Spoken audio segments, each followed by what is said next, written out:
seorang marketing itu diperlukan keahliannya untuk meramu konsep yang tepat.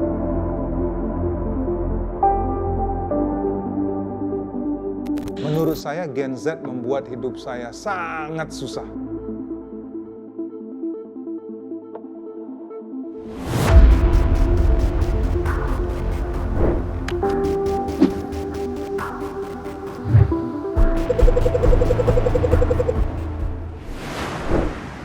Halo marketeers, saya dengan Ricky Afrianto.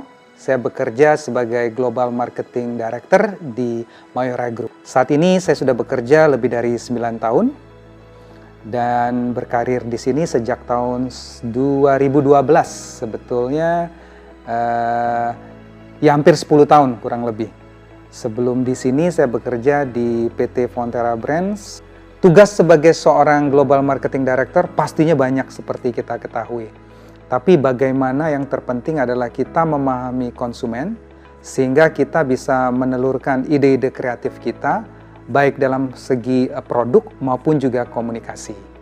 Perjalanan karir saya ketika masuk ke Mayora dimulai dari sebagai Marketing Director untuk produk biskuit, wafer, coklat, candy, instant food.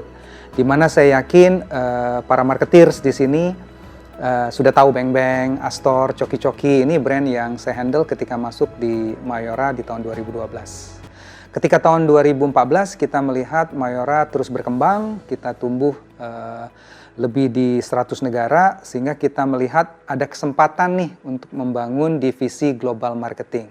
Sehingga kita membuat divisi Global Marketing Team di tahun 2014. Yang spesial dari pekerjaan saat ini saya rasa adalah menariknya di dunia marketing itu, saya sendiri tidak berasal dari marketing background, tapi dari finance background.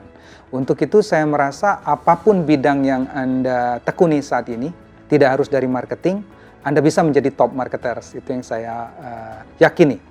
Kedua, yang menarik dari sini saya lihat adalah sebagai seorang marketer itu kita belajar banyak hal. Dan ternyata untuk mempelajari marketing atau konsumen itu perlu banget pengetahuan kita di luar bidang marketing saja, seperti bidang psikologi ataupun bahkan statistik, di mana hal-hal ini sangat mendukung kita dalam melaksanakan tugas kita sebagai seorang marketer. Tim bagi saya yang ideal adalah pastinya tim itu yang punya semangat, jadi di luar pinter atau mempunyai logik, tapi juga mempunyai semangat. Semangat ini penting karena membuat tim yang ada itu mau terus belajar. Dan kalau punya semangat mau belajar, saya yakin bisa menciptakan situasi kerja yang baik, yang positif, dan terus belajar. Nah, hal ini bagi saya cukup syarat lah untuk mempunyai tim yang kuat ya. Jadi logiknya harus ada, kreativitinya juga harus ada, tapi juga bisa melakukan pekerjaan itu dengan happy. Kalau saya sebagai marketing director, gimana caranya nih membaca keinginan pasar global untuk produk-produk yang kita tawarkan kepada konsumen di berbagai belahan dunia? Nggak ada cara lain, memang kita harus benar-benar tekun untuk mencari tahu apa sih keinginan konsumen di berbagai negara yang kita masuki. Nah, untuk itu kan perlu melakukan riset. Tapi riset tidak selamanya itu harus mahal. Jadi, dengan cara kita melakukan visit, dengan cara kita ngobrol sama konsumen, dengan cara kita melakukan interview kecil-kecilan, itu merupakan sesuatu yang sangat berharga. Nah, di sini menurut saya tanpa riset yang besar, sangat bermanfaat bagi kita untuk memahami konsumen yang ada di pasar tersebut. Dan kedua, bagaimana kita secara kreatif maupun secara logika yang ada bisa menawarkan kira-kira produk dengan konsep seperti apa yang konsumen akan mempunyai daya tarik. Nah, disinilah seorang marketing itu diperlukan keahliannya untuk meramu konsep yang tepat. Nah, bagi saya, untuk adik-adik, mungkin bagi yang mendengarkan di sini, selalu belajar dan terus mencari insight dengan terus mengikuti berbagai kegiatan, mengikuti berbagai seminar, karena percayalah hal itu akan membantu ketika kita masuk ke dunia kerja. Dan apa sih yang sebenarnya pertanyaan berikutnya melopori tercetusnya Mayora Go International? Sebenarnya bukan dari saya. Jadi sebelum saya bekerja di Mayora pun, Mayora sudah Go International. Tapi yang kita lihat, kenapa kita mencetuskan untuk masuk ke pasar global? Pastinya Kita pengen merek Indonesia atau perusahaan Indonesia itu bisa bersaing di kancah global, tidak hanya perusahaan asing yang masuk ke Indonesia. Kedua, kita juga harus melihat pasar atau negara mana yang mempunyai potensi yang besar. Paling mudah kita lihat dari jumlah populasinya. Kalau populasinya besar, jelas artinya marketnya besar. Kedua, kita ngelihat apakah kategorinya sudah ada atau kategorinya bisa kita bentuk. Bagaimana prediksi kita terhadap pertumbuhan kategori atau merek yang akan kita masukkan ke negara tersebut. Ini beberapa hal simple yang menurut saya harus kita pastikan ketika kita mau masuk ke pasar global. Tapi di luar itu, yang paling penting adalah apakah kita mempunyai konsep dan produk. Jadi kebanyakan orang memulainya lewat produk, akan tetapi kunci sukses itu adalah sebelum produk, kita harus berpikir dulu apakah kita mempunyai konsep yang tepat.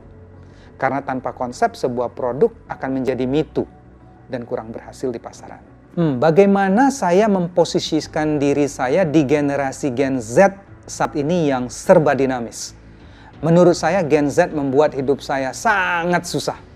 Karena saya sebagai generasi X juga harus belajar apa yang menjadi tren yang saat ini ada. Apa yang Gen Z lakukan di berbagai kegiatan dalam hari-harinya. Nah, hal ini sangat penting bagi kita walaupun bukan generasi Z untuk memahami hal tersebut. Karena produk kita atau merek kita harus menjadi brand yang tidak boleh tua. Penting sekali kita memahami tren yang ada. Termasuk bagi saya saya harus mengikuti perkembangan yang ada. Instagram sudah harus saya ikut. Mungkin Snapchat juga saya harus ikut. Atau berbagai aktivitas yang tadinya tidak pernah diikuti oleh generasi X harus kita coba untuk kita pelajari dari generasi Z. Dan yang saya lihat juga yang terpenting adalah untuk generasi Z ini adalah kecepatan. Semuanya mau serba instan karena sangat dibantu oleh teknologi. Kedua juga kolaborasinya yang luar biasa. Nah, di sini saya melihat generasi X kalau tidak mempelajari hal-hal yang baru dari generasi Z, kita akan semakin tidak relevan. Kalau tidak relevan, produk ataupun apapun yang kita marketingkan ke pasar generasi Z tidak akan berhasil. Oke, ini kebetulan buat marketeers, saya mendapat tantangan dari marketeers juga untuk menjawab pertanyaan yang dilakukan secara acak melalui kartu ini.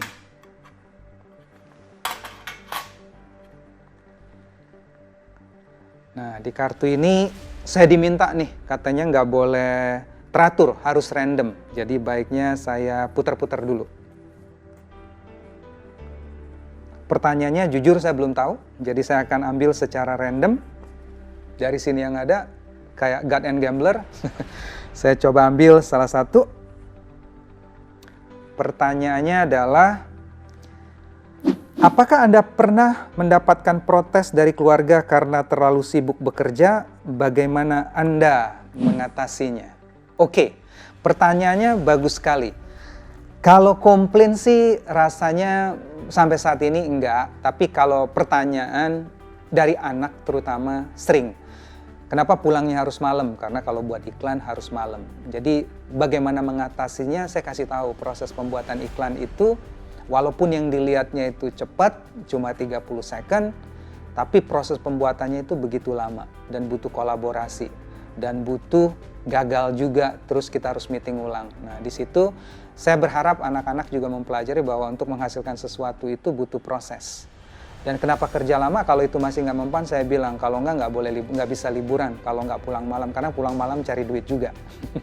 Jadi itu beberapa tips yang saya coba sharing ke anak-anak yang bertanya kenapa papanya pulangnya selalu malam. Yang kedua, saya ambil di sini. Pertanyaannya adalah, bagaimana Anda mengawali karir di Mayora hingga menjadi Global Marketing Director? Pertanyaannya bagus sekali. Nah, seperti tadi saya bilang bahwa saya bukan dari marketing background, jadi saya berharap bagi yang tertarik di marketing jangan putus asa karena saya pun dari finance asalnya. Dan gimana saya mengawali karir di Mayora adalah sebelum berkarir di Mayora saya ada di Singapura. Tapi waktu itu saya mendapat offering untuk bekerja di Mayora dan saya lihat, wow, merek Indonesia ternyata begitu besarnya. Dan saya pikir ini waktunya berkontribusi juga bagi merek-merek Indonesia, gimana kita menunjukkan kepada dunia bahwa merek-merek Indonesia itu nggak kalah dengan merek luar negeri. Nah, awal karir masuk saya sebagai marketing director untuk membidangi beberapa produk seperti biskuit, wafer, coklat, candy, dan instant food. Dan akhirnya di tahun 2014 sejak itu saya berkarir sebagai Global Marketing Director di Mayora.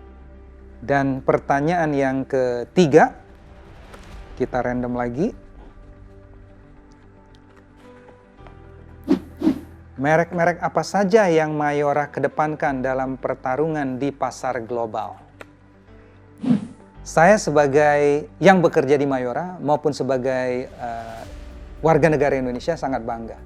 Karena begitu banyaknya merek-merek dari Mayora tidak hanya tersedia di luar negeri, tapi merupakan merek sebagai pemain dengan penguasaan pasar menjadi market leader. Nah, ini membuat saya bangga sebagai Mayora maupun sebagai warga negara Indonesia. Nah, merek-merek apa yang kita coba dorong terus untuk semakin menjadi global brand? Beberapa di antaranya adalah Kopiko, Torabika, Bang Bang, Coki Coki, mungkin yang adik-adik sering makan juga. Beberapa brand seperti Malkis, Le Mineral, yang Teh Pucuk, apalagi brand beberapa brand lainnya, Astor, itu beberapa brand yang kita lihat mempunyai potensi dan dicintai tidak hanya di Indonesia ternyata. Dan ini membuat kita semakin bangga bahwa produk Indonesia sekali lagi tidak kalah dengan produk dari luar negeri. Terakhir, pertanyaan dari marketers adalah siapa sosok paling berpengaruh terhadap perjalanan karir Anda? Ini pertanyaannya cukup menarik untuk mengakhiri pertanyaan yang random ini. Bagi saya cukup banyak pastinya, keluarga pasti. Tapi bagi saya yang sosok-sosok yang sangat memberikan dorongan bagi saya dari faktor internal pasti dari keluarga.